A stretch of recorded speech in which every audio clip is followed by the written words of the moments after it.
ఈ యొక్క ప్రభుత్వం టెండర్ పిలిచారు. సంవత్సరం అయింది, ఇంతవరకు ఆ 7,000 కోట్ల రూపాయలు ఖజానాకు జమ కాలేదు. కనీసం సగం కూడా జమ అయ్యే పరిస్థితి లేదు. మరి 3 నెలల కోసము పిలిచిన టెండరు సంవత్సరం ఎక్స్టెన్షన్ చుట్టుకుపోతుండ్రు.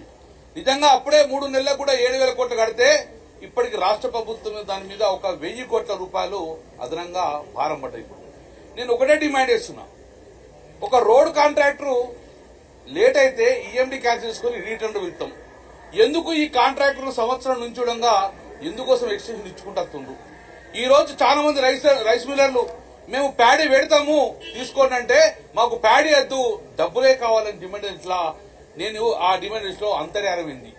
నేను ఇప్పుడు కూడా ఈ ప్రభుత్వం డిమాండ్ చేస్తున్నా, మీకు నిజంగానే అందులో ఎలాంటి కూడా స్కామ్ లేకపోతే వెంటనే ఆ కాంట్రాక్టర్ క్యాన్సిల్ చేసుకుని ఆ ఈఎండి ఫోర్ఫిట్ చేసి ఈ సంవత్సర కాలం ఉన్న ఇంట్రెస్ట్ డెఫినెట్ గా ఆ కాంట్రాక్టర్ నుంచి మీరు వసూలు చేస్తేనే మీ చిత్తశుద్ధి అయితే, లేకపోతే డెఫినెట్ గా దీన్ని సిబిఐ ఎంక్వైరీ చేయండి.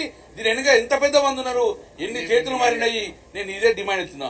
బీజేపీ నాయకుల గతంలో వీరుడంగా మాట్లాడారు సిబిఐ ఎంక్వైరీ అని, ఎందుకు ఈ రోజు మీరు మాట్లాడలేకపోతున్నారు? ఎందుకు ఈ స్కామ్ నుంచి మాట్లాడలేరు? ఈ యొక్క కాంగ్రెస్ బీజేపీ కుమ్మక్కేదానికి నిదర్శనం ఇది. నేను బీఆర్ఎస్ పక్షాన నేను డిమాండ్ ఇస్తున్నా, వెంటనే ఆ టెండర్ ఆ కాంట్రాక్ట్ రద్దుపరిచి ఆ ఈఎండి ఫోర్ఫిట్ చేసి మిగతా అమౌంట్ కూడా అతని దగ్గర నుంచి రికవరీ చేయాలి. తద్వారా రాష్ట్ర ప్రభుత్వానికి 7,000 కోట్లు రావడం జరుగుతుంది. అవసరమంటే రీటెండర్ పిలవండి, ఇది లేకపోతే డెఫినెట్ గా దీన్ని సిబిఐ మీరు అంత తప్పులేని చెప్తుండ్రు. ఉత్తమ్ రెడ్డి మాకు ఏ లాలూచి లే అంటుండు, ఏం స్కామ్ లే అంటుడు. అటుంటప్పుడు ట్రాన్స్పరెన్సీగా మీరు దీన్ని సిబిఐ ఎంక్వైరీ కోరండి, లేకపోతే హౌస్ కమిటీ ఏమన్నాము నిజంగానే మా దగ్గర ఏం స్కాములు లేవు, మేము లాలూచి పర్లేదని చెప్పి మీరు అనుకుంటే గిట్ట ఈ సిబిఐ ఎంక్వైరీకి మరియు హౌస్ కమిటీకి మీరు గవర్నమెంట్ ఆర్డర్ చేయాలని చెప్తున్నాము. నేను ఒకటి చెప్తున్నాను, డెఫినెట్ గా దీన్ని ప్రూవ్ చేస్తాం. 7,000 కోట్ల రూపాయలు ఇంతవరకు ఖజానాకు రాలేదు.